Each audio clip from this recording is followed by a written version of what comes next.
So, hi everyone. Thank you for joining the talk. It really means a lot that you all joined. So, just some quick introductions. Jair is part of the Sacred Heart DPT class of 2021. Olivia Gregorio, please, I'm sorry if I mispronounced that. NYU DPT class of 2022. Kristine Baltazar, SHU DPT class of 2020, and SHU Seton Hall University because Sacred Heart is also SHU. Michael, don't mix it up. Don't mix that up. And Michael Costa is the Rutgers DPT class of 2022. And I've met all of them throughout the years. And for Michael, at least, Elizabeth High School, we played youth soccer. Kristine, you were at Seton Hall University. I remember you were lifeguarding. I talked to you also in my bio class and different classes. Olivia, we were part of the Seton Hall cross country team. And Jair, we among other classes, the one in particular that I remember was organic chemistry, quite an experience over the summer. And myself, I am a University of Delaware DPT student, class of 2021. I'm graduating in December. And everyone, feel free to introduce yourselves. Let's start with, so it can go Jair, Olivia, Kristine, and Michael, and just kind of tell us your name, your hometown, and what area of PT that you're interested in. All right, so again, I'm Jair Davis. I'm from Monroe Township, New Jersey. Went to Seton Hall Undergrad, Sacred Heart for PT program. And currently my interests in physical therapy are outpatient orthopedics, sports, and also acute care. Hi, my name is Olivia Gregorio. I'm from Kingston, Pennsylvania. I also went to Seton Hall University for undergrad, and I'm currently in the NYU DPT program. I'm currently undecided on what specialty, but I've really enjoyed my experiences in both acute care and outpatient orthopedics and sports. Hey, I'm Kristine. I'm from Saddlebrook, New Jersey. I graduated from Seton Hall for both undergraduate and graduate school. And right now I've almost been working for a year at a private outpatient orthopedic clinic. So that means I graduated during the pandemic, which was fun. And I'm also interested in home care. I like working with the geriatric population. Nice. Hi, I'm Mike, originally from Elizabeth, New Jersey. I grew up close to Bryan, actually. I think we're only a couple blocks away. I went to Rutgers undergrad, graduated in 2018. Now I'm at Rutgers in Newark for PT school. And honestly, interests, I like outpatient orthopedic. I haven't really done any of my clinicals yet, so that could open up to maybe acute care or something else. But maybe even sports, I'm not too sure yet. Okay, so we have, I'd say a good wide range of interest between outpatient, a little bit of acute care, and even some geriatrics, which is actually not very popular, but it's a growing field. So that's pretty cool, Kristine. I kind of want to start with an icebreaker, and I'm sure some of you already seen it. Maybe you had some time to think about it. So let's say there's a student, a college senior. They got accepted to every DPT program in the country. We're all here in unique positions at different stages. So I know Kristine graduated, and the rest of us seem to be in school. So what made your PT school unique? Why, like, what would you tell this prospective student to go to your program? And you can start with the same order, and you can talk anywhere from the cost, the facilities, the faculty. What made your program unique and special? So I guess I'll start with Sacred Heart. So our program is pretty different from most other programs, where we're a problem-based learning school. So what that entails is we get like a case in like a group of like 6 or 7 of us, and we kind of break that case down to like what the anatomy is, what the our exam process, biomechanics, exam and intervention. And we actually have to teach each other that material before like our professors later on during the week actually give us a lecture. So it kind of helps us to like see the material multiple times, and it kind of helps us to explain what we're learning to each other. So then when you actually have patients, you're more confident in your ability to teach them what's going on with whatever pain or diagnosis they have. So that's pretty much the biggest benefit for coming to Sacred Heart. And then also the professors there they're just unbelievable. They're almost like friends at this point now, like throughout my entire process there. Like I could call them at any point in time, like just to have casual conversation. So our faculty there is great, both in the classroom and outside of it. Yeah, I had a similar experience. So the main reason I chose NYU was my experience with their interview process. For me in PT school, especially, it was really important to feel like I had a good fit with the culture and with like the faculty and what areas of research they were interested in. And I remember showing up for my interview, and throughout the process, we met with students. There was a essay component and interview with the professors and alumni, and everyone was like cheering for each other in the hallways. You got real answers from the students. I didn't feel like I was competing with someone for a seat. It felt more like getting to know the professors. And in my interview, especially, I felt like they were evaluating my potential and getting to know me as a person for professional development rather than just viewing me as a number. So I loved the fit right away, but definitely the environment for sure. My turn, right? So, I mean, a lot of you guys went to Seton Hall, so you kind of know, like, off the bat, we chose Seton Hall because it is a university, so it has those resources, but a lot of the classroom sizes are small. And I mean, the main reason that I chose Seton Hall was because of that dual degree program. So since I knew that I wanted to be a physical therapist since I was 14, right when I graduated high school, it just kind of made sense to pick a dual degree program to kind of accelerate it and reach my goals quicker.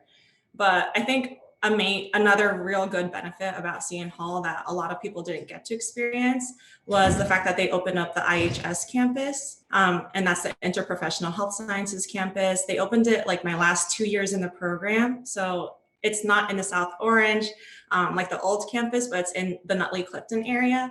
And this campus was really nice because it kind of separated all of the health science majors, all the graduate programs. So we got to like collaborate with each other better and kind of see, okay, this person's in nursing, this person's athletic training. So if I need anything and they're in my same class, we can kind of ask each other questions and help each other.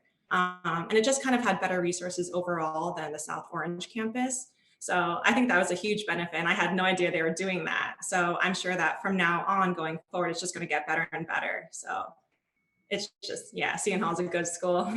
So Michael, tell us about a little bit about you. Well, I went to Rutgers for undergrad, so I always had an idea that I would like to go there again for PT school. And I grew up in Elizabeth, so the newer campus was right next door. So that definitely played a big factor. The cost was really important to me. It was significantly cheaper than a lot of the other schools I got into. Mm-hmm.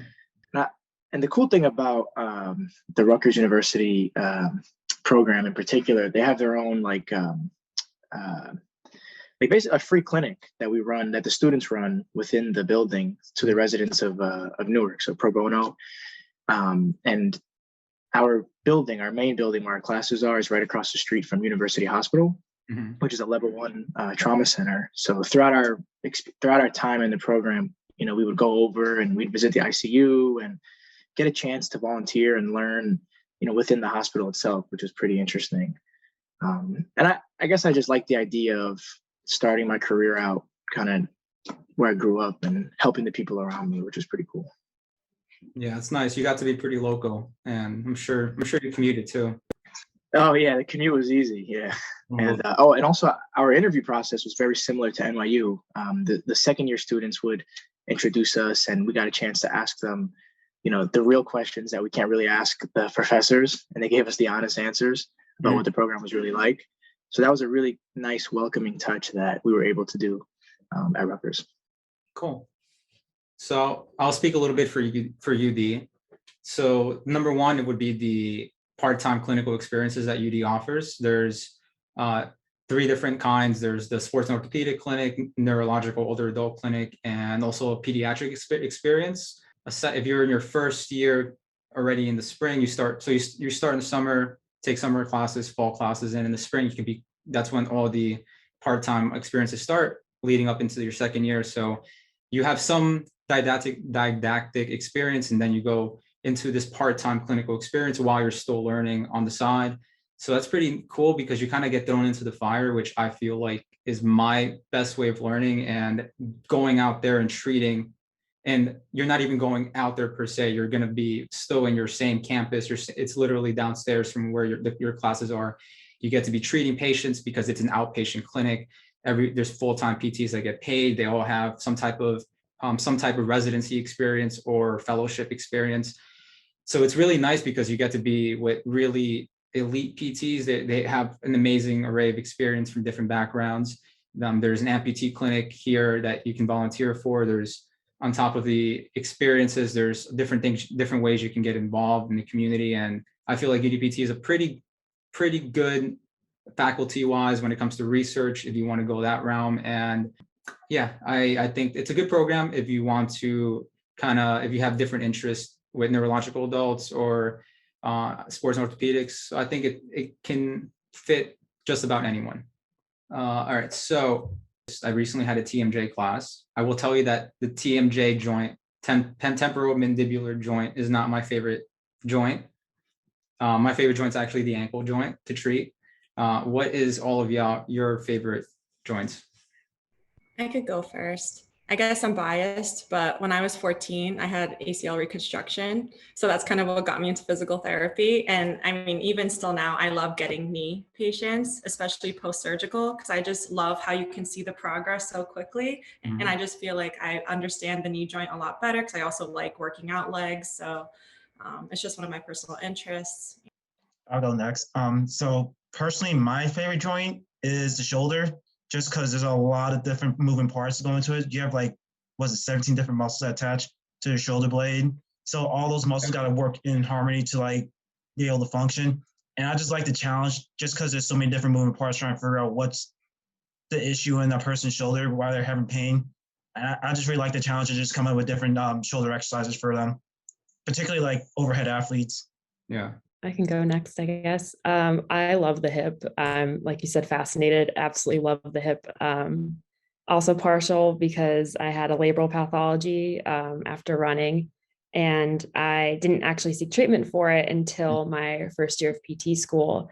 So I felt like I was almost getting that first exposure to examination of the hip as the patient, and then taking it into school, everything just clicked. I love the complexity of it, considering the back and just looking up and down the chain, and then seeing how it differs, that joint's pathology and how it differs in different populations. So I haven't really done a lot of treatment yet, but I'd imagine I'd probably really like treating the shoulder as well for the same reasons. Very complex, a lot of different joints are involved. There's so many things, posture and activities that people do and that can really affect their shoulder. So I guess the puzzle and the challenge of figuring out what's going on, I think that's pretty cool. You really got to know your stuff for that. Nice. It seems like we can open our own clinic then. There's some variety there. We got hip, knee, shoulder, ankle. So I'll start with why I think the ankle joint's cool. And like many of you, I sprained my ankle. I like the ankle because I wanted to understand it better. And yeah, the injury kind of precipitated me wanting to know more about it. The way it moves and the way you can mobilize it, and it's just the way it absorbs forces and also is stiff yet flexible and rigid enough to push off. I've had different foot ankle problems, and it's crazy because you can't really walk that far with problems of the ankle. So yeah, I'm biased. Anything upper extremity, I can still walk if my arm is in a cast. So I tend to like the lower extremity. Next question we have for the group.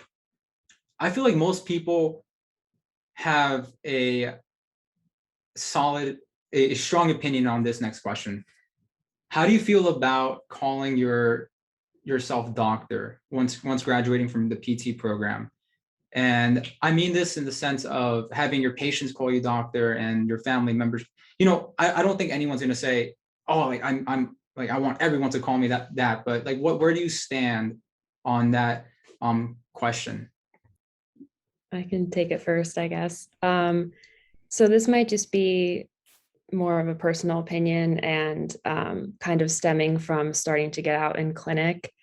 I think it's great to be addressed as doctor as a sign of respect and as advocacy for the profession. But for me personally, I would rather be more casual with my patients in terms of rapport.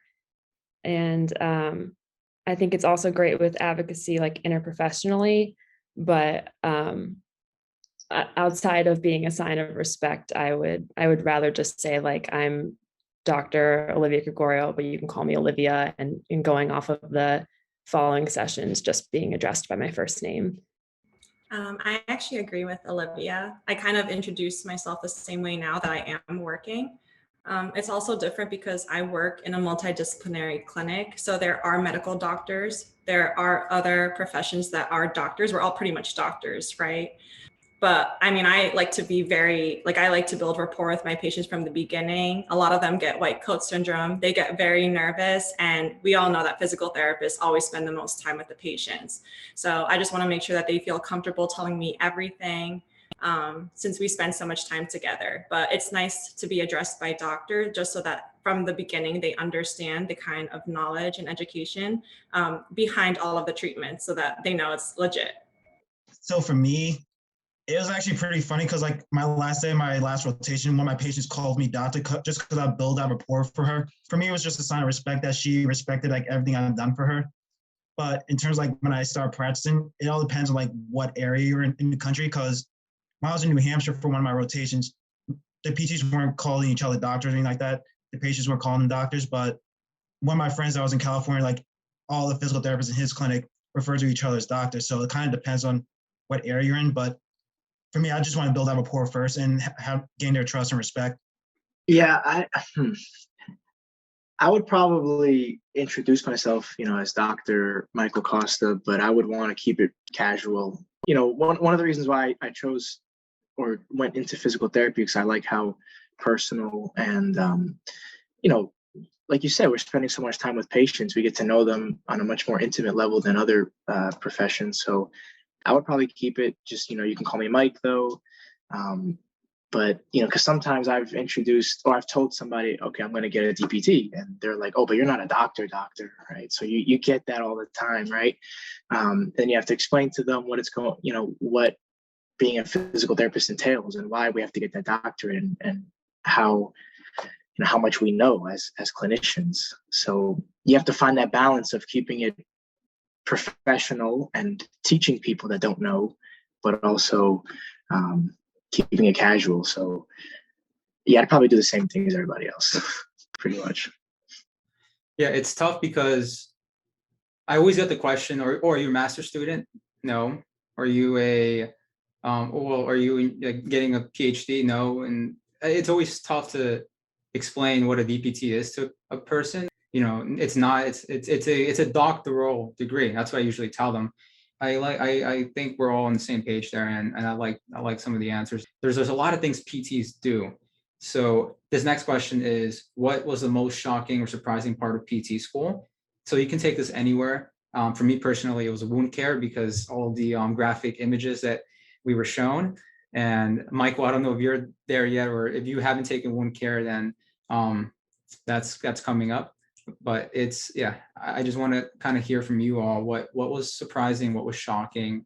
Wound care, definitely. I didn't really expect that to be such an integral part of what we do. And I mean, it really depends on what kind of setting you're in as well. But also, physical therapy school itself, how much studying I was going to have to do. I didn't expect to spend so many hours every day studying before I got into the program.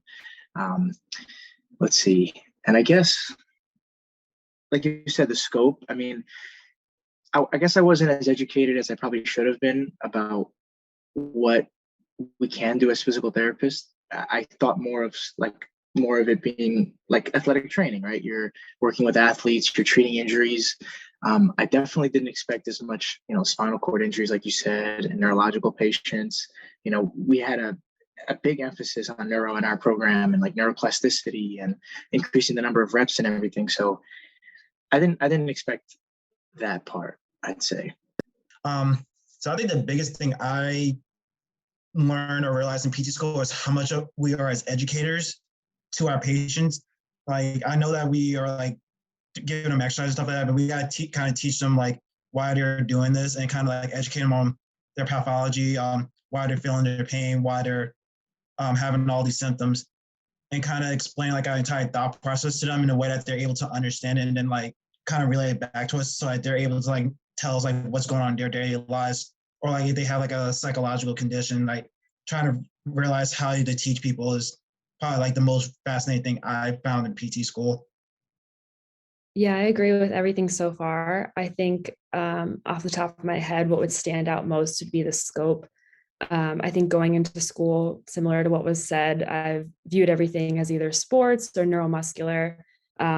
So hearing more even about cardiopulmonary and the depth that goes into that specialty, as well as lymphedema and pelvic floor and wound care, and just really understanding and comprehending what our role means amidst all the other fields and understanding like where our expertise lies. I wasn't aware of that before going in.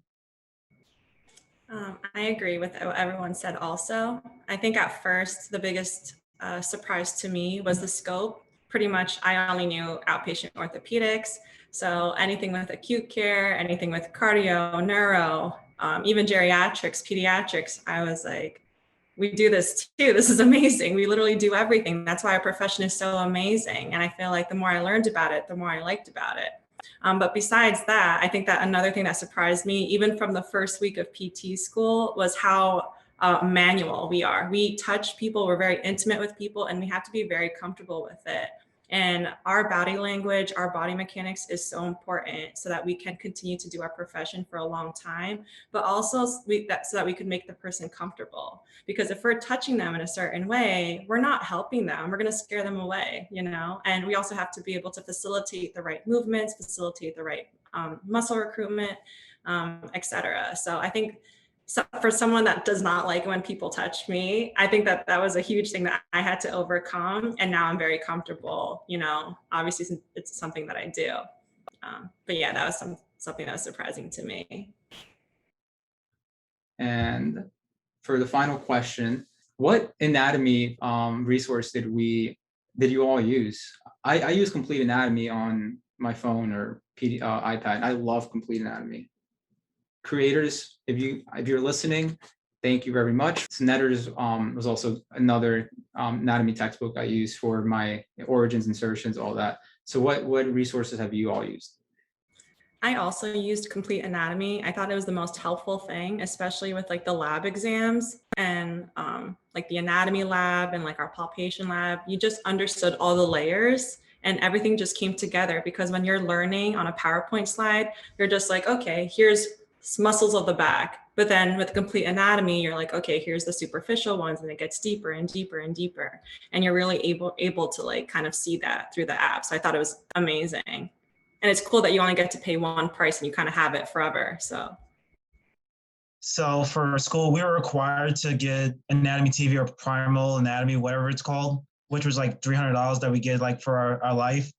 And it was cool seeing like all the pictures similar to Complete Anatomy, but it was just like trying to figure out what the word actual attachments were, because the attachments they had were like paragraphs. So I ended up using Complete Anatomy later on in my schooling career to get a better idea of what it was, what the actual attachments and nerve innervations were. So I never used Complete Anatomy. I'm not too familiar with the app, but in undergrad, we were really fortunate to have real cadavers for anatomy. So I went into PT school with a really good foundation in anatomy and muscles and everything. But our anatomy professor, Dr. Zenny, he was actually the anatomy professor at UD before he came to Rutgers. And he gave us really, really good muscle charts. So I studied those muscle charts religiously, like crazy, actually. But I also had this cadaver atlas from undergrad. It's really old. I think it's from like the 90s, but it's called The Color Atlas of Human Anatomy by Mcginn and Hutchins. And I really like that book just because it had real images of the structures that we had to study. And it would have like the image, and then all the attachments and insertions were numbered. So you had like a reference list. That's pretty much what we did. And we had access to the cadaver lab like pretty much almost 24/7, which really helps. So if you had to study and get prepared, you could always go in whenever. Yeah, totally agree about the cadaver lab. That's what absolutely reinforced everything for me. And I really liked it. Also totally agree about complete anatomy. Brian, you should have them sponsor this or something with all of the shout outs. But I do agree that being able to remove and apply the layers is what like finalized my understanding and comprehension of it. I think in terms of using these resources and applying them as study tips, I got a whiteboard like wallpaper sheet that I put up on my wall and would draw out anything, any of the structures, like any plexuses, like plexi, any like delta pectoral triangle, and just like using that app and then like putting it onto like hand and paper almost.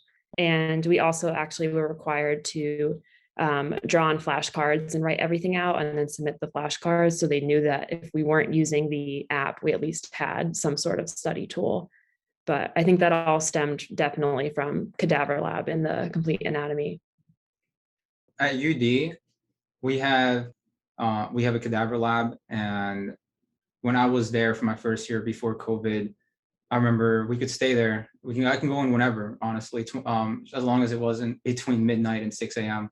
when the building was shut. But I remember staying there till 11:30 p.m. studying for my final or for my for exam 4, 3, whatever. We're very fortunate to have a lab that was literally right next to, like in the same floor of our classes. It was next to our 2 classes that we always use, and the facility was great. We had different stations to accommodate all 64 PT students at the same time. Yeah, that's definitely set a foundation for anatomy. So Olivia, you have a, I'm going to get this wrong if I don't read off of it, certified in conditioning specialist and certified personal trainer, big specialty, something. You're I got you. So I have my certification in personal training through National Academy of Sports Medicine. And then the other one is the certified strength and conditioning specialist through the NSCA. The reason why I brought that up, kind of explain to me how that's going to work in with your PT profession, how you're going to kind of integrate that, and also for the audience, distinguish between what a PT is and a personal trainer, because sometimes there's some confusion. Sometimes people, I feel like, try to like blend the two. So yeah, you have a twofold question. You can, if you have any. So I think also just really quick, you mentioned too, touching on like the letters behind someone's name versus the hands-on experience. I think it's great to keep pursuing education and getting that theory, but also realizing like being able to put that in practice kind of is the most important part. So going off of that to start, I guess the difference between personal training and strength and conditioning in my eyes versus physical therapy. For those who don't know, the background is a little bit different. So to be a personal trainer or anything in strength and conditioning, it depends on the accrediting body. So some will require you to just be a high school graduate with up-to-date CPR, AED certifications. Some will require you to have a bachelor's degree. And then some of them, like the strength and conditioning in particular, want that bachelor's degree to be in a relevant field, such as AT, PT, exercise science, kinesiology, anything like that. So that very much differs. Physical therapy background, as we know, is more standard. You will have a 6 or 7 year program of 3 or 4 years of undergraduate work, and then 2 or 3 years of the graduate physical therapy coursework. So the level of education and the foundation of the principles definitely differ between the two.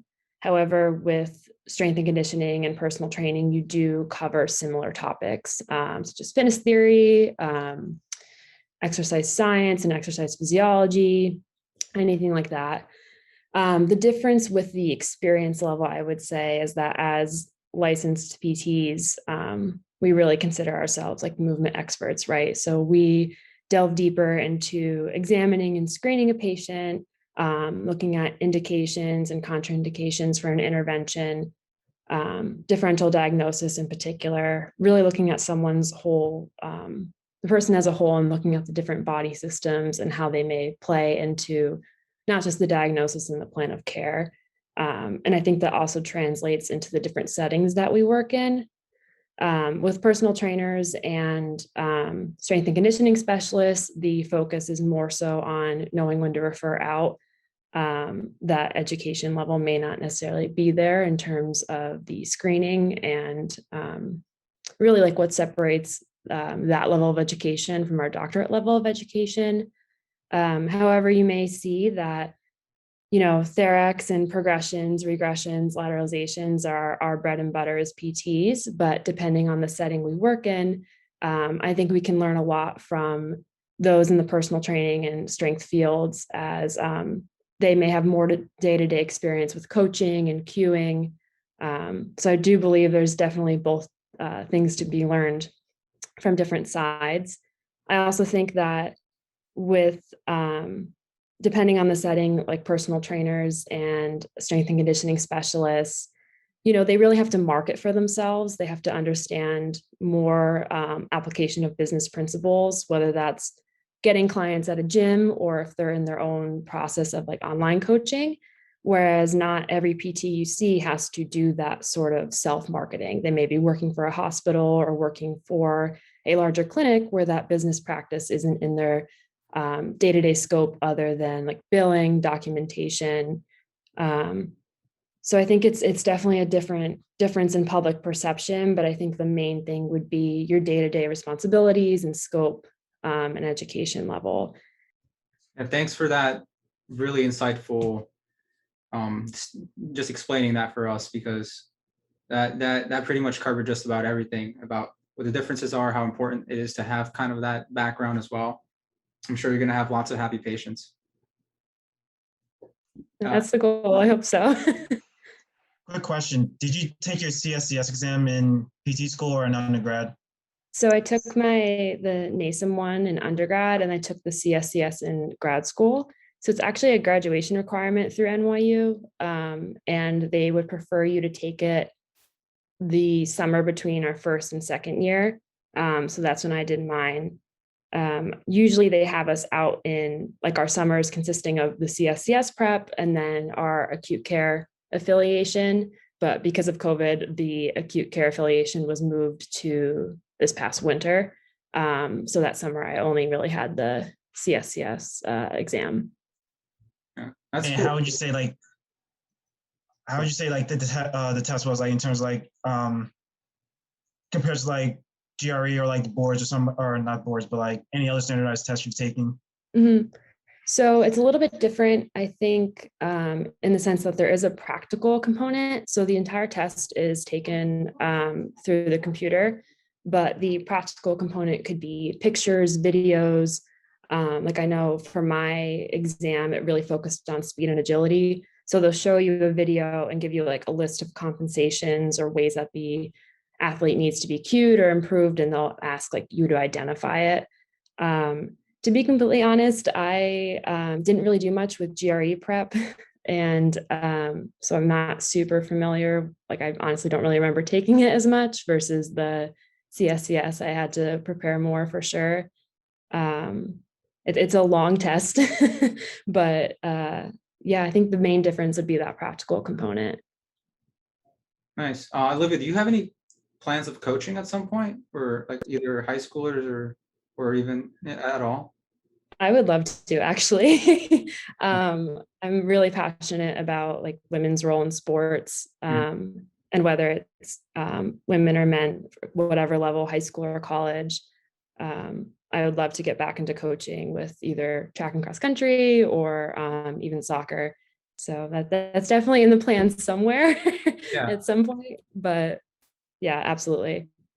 So Kristine, tell me about your you have TikTok too, right? You have TikTok and you use Reels. You make I have everything. You have your own clothing, hero and DPT shirts. Yes. Kind of what tell us about your future projects. What you where do you want to take that? What are your thoughts? What kind of who inspired you or who's inspiring you right now? So in terms of social media, I just think that whether we like it or not, the world is becoming more and more digital. Obviously, healthcare cannot be replaced, but I think that the pandemic definitely made like the importance of the computer and social media and being connected virtually much more important and apparent. So I think that personally, everyone can benefit from using social media as long as it's used appropriately. And I think that building your brand can be a very powerful tool, because just like Olivia was talking about in terms of marketing, unfortunately, physical therapists don't really do that much marketing. So a lot of people don't actually know what we do. You know, we get a lot of questions about like, oh, you guys are doctors. And, you know, it's not anyone's fault. It's not the public's fault. Like there's just a lack of, you know, information out there. So I think that when used appropriately, social media can be used to build your brand and kind of give general education to the public, at least get the public like knowing that there's someone that they can go to if they have, you know, this problem. And it's also just good to kind of like market yourself, especially if you have a small business, and market that small business.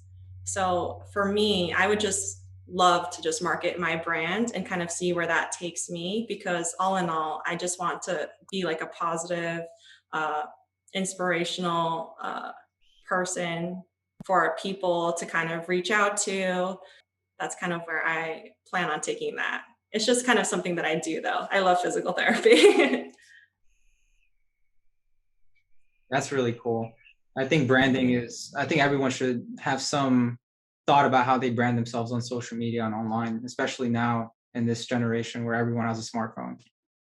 I want to conclude with some little questions. This is not practicing for your boards, Jair.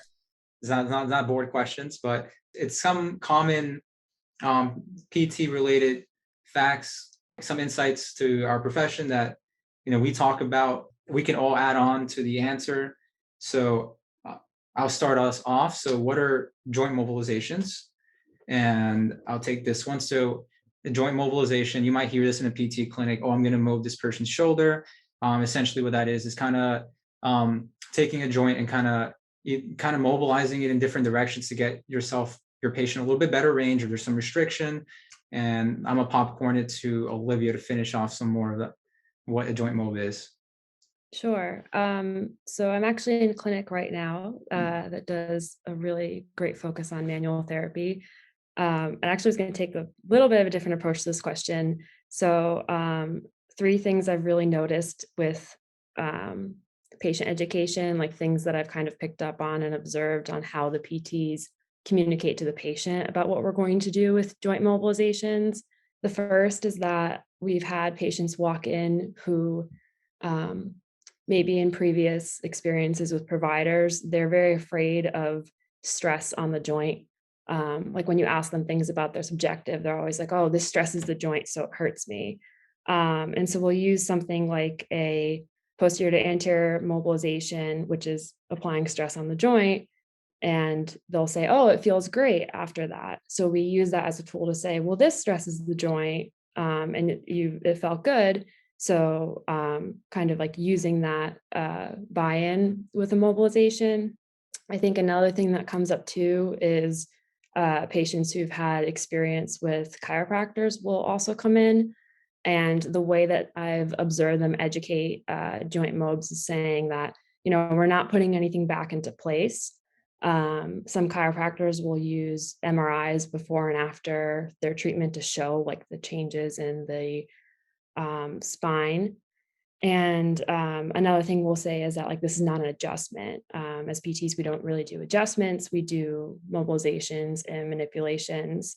So just showing them like we're doing this to help reduce your pain, to get more range of motion, like you were saying, joint play, anything like that.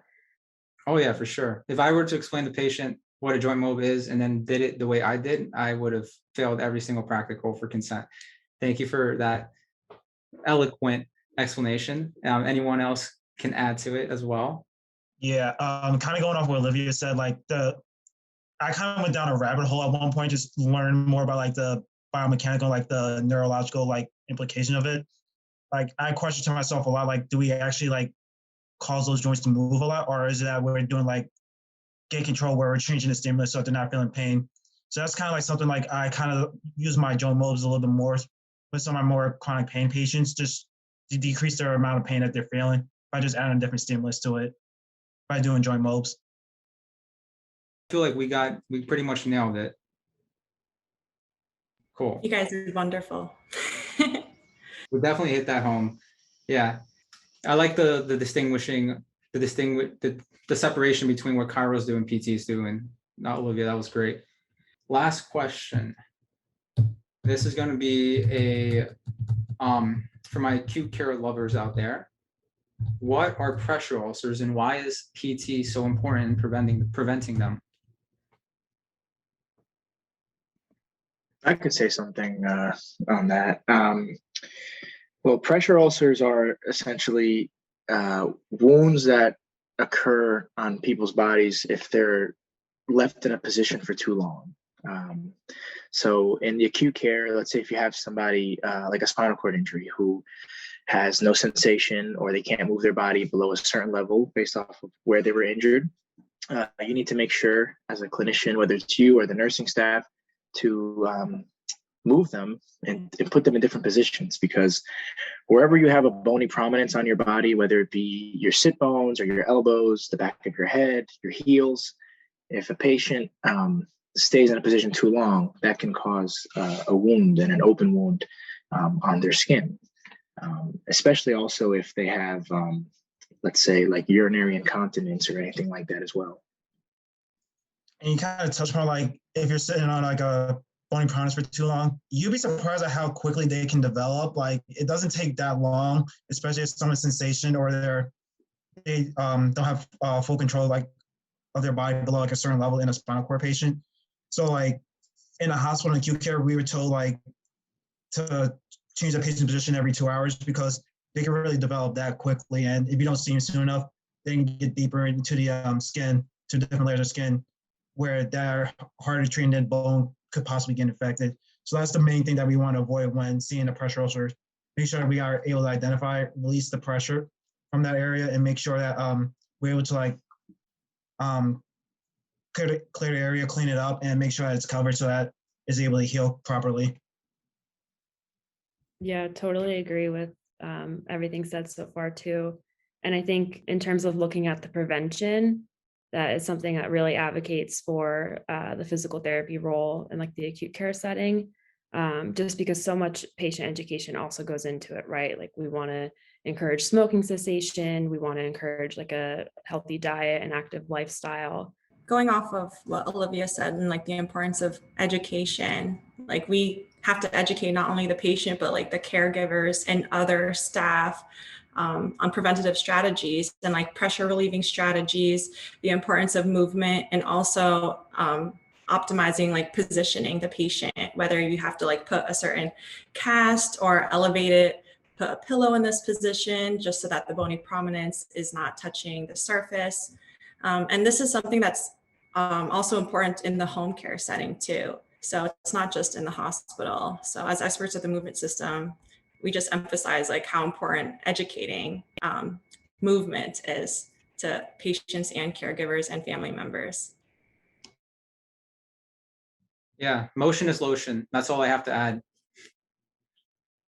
So with that, I just want to say thank you all for coming on and really just it really means a lot to talk about all these different topics. I know we covered a lot, and it was hopefully insightful for you, the audience watching, because PTs, we do a lot, we learn a lot, and hopefully we make you feel better.